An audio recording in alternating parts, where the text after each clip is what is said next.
Seorang istri tewas diterkam ular hanya karena suaminya terlalu malas menolong. Inilah kisah tragis Ratri, wanita yang mati sia-sia akibat kemalasan Bagas. Ratri adalah seorang wanita desa yang dikenal rajin dan penyabar. Ia menikah dengan Bagas, pemuda yang awalnya terlihat penuh kebaikan. Semua orang di kampung mengira mereka akan menjadi pasangan bahagia. Senyum Ratri begitu tulus saat hari pernikahan tiba. Hatinya dipenuhi harapan akan hidup yang lebih baik bersama suami yang ia cintai. Di awal pernikahan, Bagas memang menunjukkan sisi manisnya. Ia ramah kepada keluarga Ratri, sopan kepada tetangga, dan selalu bersikap hangat.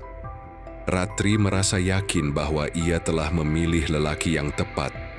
Namun, di balik keramahan itu, perlahan terbuka sifat lain dari Bagas yang tak banyak diketahui orang sebelumnya. Hari-hari pertama dijalani dengan penuh kebahagiaan sederhana. Ratri bangun pagi menyiapkan sarapan, sementara Bagas sering bercerita tentang impiannya ingin sukses.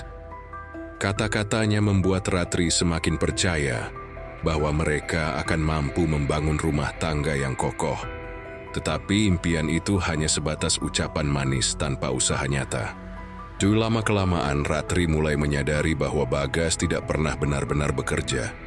Ia lebih sering duduk santai di beranda rumah, merokok sambil menatap langit kosong. Ketika Ratri menanyakan soal pekerjaan, Bagas hanya menjawab enteng, "Nanti ada rezeki sendiri, tenang saja." Kalimat itu terdengar menenangkan tetapi tak memberi kepastian. Sementara itu, kebutuhan rumah tangga terus berjalan. Beras, minyak, garam, dan kebutuhan harian lainnya harus tetap ada. Namun, penghasilan tidak datang begitu saja. Ratri pun terpaksa turun tangan. Ia bekerja sebagai buruh tani di sawah, mencuci pakaian tetangga, bahkan menjual hasil kebun seadanya agar dapur tetap mengepul. Ratri sesekali berharap Bagas ikut membantu. Ia tak menuntut hal besar, hanya ingin suaminya mau bekerja seadanya. Namun Bagas selalu beralasan. Katanya cuaca tidak mendukung, atau pekerjaan sedang sepi. Bahkan terkadang ia berkata tubuhnya sedang lelah, padahal seharian hanya berbaring. Hati Ratri mulai diliputi kecewa. Meski begitu, Ratri masih mencoba berpikir positif. Ia selalu menghibur dirinya sendiri bahwa mungkin suatu hari Bagas akan berubah. Setiap malam ia berdoa, berharap suaminya mendapat kesadaran untuk menjadi lebih bertanggung jawab. Namun, semakin lama doa itu seakan hanya bergema di dalam hatinya sendiri. Ratri kerap menutupi keburukan suaminya di depan orang lain. Saat tetangga bertanya, ia menjawab bahwa Bagas sedang mencari pekerjaan di luar desa. Padahal kenyataannya, Bagas hanya bermalas-malasan di rumah. Ratri menanggung rasa malu sendirian demi menjaga nama baik keluarganya, agar tidak menjadi bahan gunjingan orang. Hari-hari penuh beban itu membuat tubuh Ratri semakin lelah. Tangan dan kakinya sering terasa sakit karena terlalu banyak bekerja. Namun saat pulang, ia tetap berusaha tersenyum agar tidak menambah masalah. Ia menutupi rasa letih dengan senyum yang dipaksakan, berharap suaminya bisa melihat pengorbanannya. Namun Bagas justru semakin tidak peduli. Ia tidak melihat betapa keras usaha istrinya. Bagas merasa seolah-olah hidupnya tetap baik-baik saja meski tak bekerja. Sementara Ratri terus memendam kecewa, di hatinya tumbuh sebuah luka yang semakin dalam. Luka yang perlahan akan membawa kisah mereka pada sebuah tragedi besar. Hari-hari Ratri makin berat. Bagas bukan hanya malas, tapi juga mulai menunjukkan sifat egoisnya. Ia meminta istrinya menyiapkan makanan enak setiap hari, padahal uang belanja hampir tidak ada.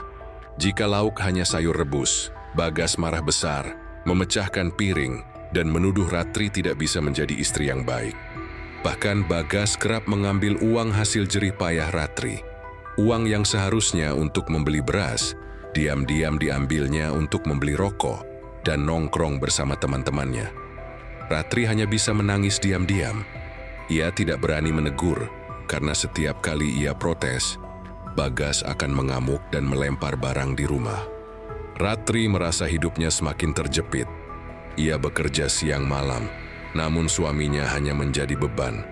Kadang ia berharap bisa sekadar beristirahat sehari, tetapi itu tidak pernah terjadi. Bahkan di saat ia sakit sekalipun, Bagas tetap menyuruhnya memasak, mencuci, dan bekerja. Ratri menahan sakit sambil berjuang untuk tetap tegak.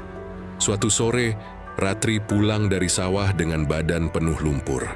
Ia berharap Bagas akan membantu mengambilkan air untuk mandi. Namun, yang ia temui hanyalah kemarahan. Bagas berteriak karena makan malam belum tersedia.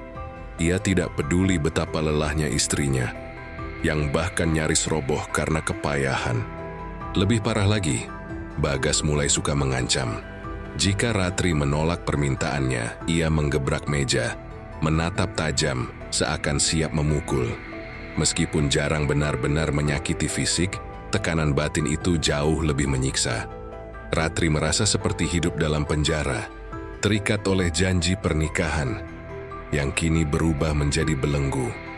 Kemiskinan semakin menjadi-jadi. Mereka tidak mampu lagi membeli LPG, dan dapur hanya bisa berasap jika ada kayu bakar. Ratri sudah tidak kuat memikul semua ini sendiri. Ia memohon kepada Bagas, "Mas, tolong sekali saja ikut aku mencari kayu bakar. Aku benar-benar letih." Namun yang ia terima hanyalah bentakan kasar. Bagas menuduh Ratri cerewet dan tidak tahu diri. "Aku ini lelaki, bukan pencari kayu bakar," katanya lantang. Padahal, itulah kebutuhan kecil yang bisa ia lakukan untuk rumah tangga. Ratri terdiam, matanya berkaca-kaca. Ia sadar, suaminya bahkan tidak mau menolong dalam hal paling sederhana sekalipun. Sejak hari itu, setiap kali Ratri meminta bantuan, ia hanya mendapat caci maki. Kadang Bagas sengaja meninggalkannya sendirian, pergi nongkrong di warung kopi, pulang larut malam dengan badan bau rokok. Ratri menahan lapar karena tidak ada makanan tersisa. Sementara suaminya pulang dengan wajah puas setelah bersenang-senang. Ratri sering menangis sendirian di dapur. Tubuhnya semakin kurus, tangannya penuh luka karena bekerja terlalu keras. Tetapi tidak ada kata terima kasih dari Bagas. Yang ada hanyalah tuntutan, kemarahan, dan rasa tidak peduli. Rumah yang dulu ia harap menjadi tempat bahagia, kini terasa seperti neraka dunia. Dalam hati kecilnya, Ratri mulai merasa bahwa hidupnya sedang berjalan menuju kehancuran. Ia terjebak dalam lingkaran toksik yang diciptakan oleh suaminya sendiri. Namun ia tetap bertahan, berharap suatu hari Bagas berubah. Sayangnya, harapan itu hanyalah bayangan kosong. Karena kemalasan dan keegoisan Bagas justru semakin membawa mereka ke jurang tragedi. Pagi itu, perut Ratri keroncongan. Persediaan beras habis, dapur kosong. Ia tahu satu-satunya cara agar tetap bisa memasak adalah mencari kayu bakar di hutan. Ia berharap Bagas ikut menemaninya, namun Bagas malah menolak mentah-mentah. "Aku malas, lagian itu kerjaan perempuan," katanya dingin. Ratri hanya bisa menarik napas panjang. Dengan langkah berat, Ratri berjalan sendirian ke hutan membawa keranjang tua di punggungnya. Matahari begitu terik, tubuhnya masih letih karena bekerja di sawah sehari sebelumnya. Namun demi makan malam, ia tetap memaksakan diri. Sepanjang jalan, ia berdoa dalam hati semoga hari ini berjalan lancar tanpa masalah. Ratri mulai mengumpulkan ranting-ranting kering. Tangannya tergores duri, kakinya terantuk batu. Tapi ia tetap bertahan. Sambil memungut kayu, ia membayangkan wajah Bagas. Ada getir dalam hatinya, rasa kecewa yang menumpuk. Ia ingin menjerit, tapi suara itu tertahan di tenggorokan. Ia hanya ingin pulang dengan membawa hasil. Saat ia meraih sebatang kayu besar, semak-semak di dekatnya bergetar keras. Ratri terdiam, tubuhnya merinding. Dari balik dedaunan, muncul sesosok ular raksasa, seekor anakonda berukuran besar, tubuhnya berkilat, matanya menatap tajam. Jantung Ratri berdetak kencang, rasa takut menyergap. Kayu yang ia pegang terlepas dari tangannya. Ratri ingin lari, tapi kakinya gemetar. Anakonda itu mendesis keras lalu meluncur cepat ke arahnya. Dalam sekejap tubuhnya terjerat lilitan kuat. Ratri menjerit sekencang-kencangnya, suara tangisannya menggema di dalam hutan. "Tolong! Tolong!" teriaknya, berharap ada yang mendengar. Namun hutan sunyi, tak ada seorang pun datang menolong. Lilitan ular semakin kuat, menghimpit tubuh Ratri hingga tulangnya berderak. Nafasnya sesak, matanya memerah. Ia mencoba melawan, mencakar tubuh ular dengan kukunya yang rapuh, namun usahanya sia-sia. Air mata mengalir deras di pipinya.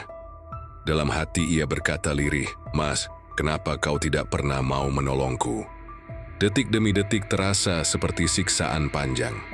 Anakonda itu membuka mulutnya lebar, siap menelan mangsa. Ratri masih menjerit, namun suaranya makin lemah. Dalam pandangan terakhirnya, ia membayangkan dapur rumah yang sederhana, tumpukan kayu bakar yang seharusnya ia bawa, dan wajah suami yang tak pernah peduli.